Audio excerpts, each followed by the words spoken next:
Веднъж докоснеш ли се до Porsche 911, няма връщане назад.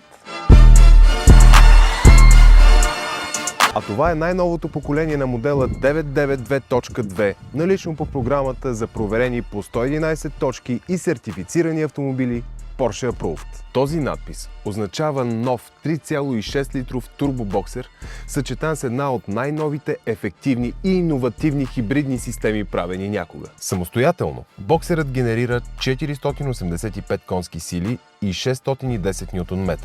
Но благодарение на турбото с електрическо задвижване и електромотора в скоростната кутия, получавате общо 541 конски сили или с 61 коня повече от предишния модел. Ускорение от 0 до 100 км в час за 3 секунди. Но чистото ускорение не е единственият талант на това 911. Той е автомобил, който се усеща специален по всяко време, дори когато го карате бавно. И това винаги е било част от магията на 911. Конкретният екземпляр е с екстериор в Slate Grey Neo и акценти в черен гланц. HD Matrix фаровете са затъмнени, а червените спирачни апарати са класически спортен акцент, надничащ зад колелата GTS.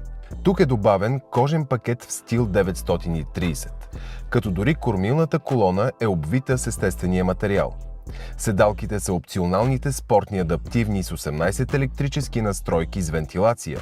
Воланът е с подгрев, праговете са с апликации от черен алуминий. Имате още пакет Sport Chrono, стереосистема Bose и адаптивен круиз контрол. Това са само част от стилно подбраните опции на този екземпляр. Както виждате, конфигурацията е истинска мечта. Още предложения може да откриете в Porsche Център София и Porsche Център Пловдив, както и онлайн на finder.porsche.com.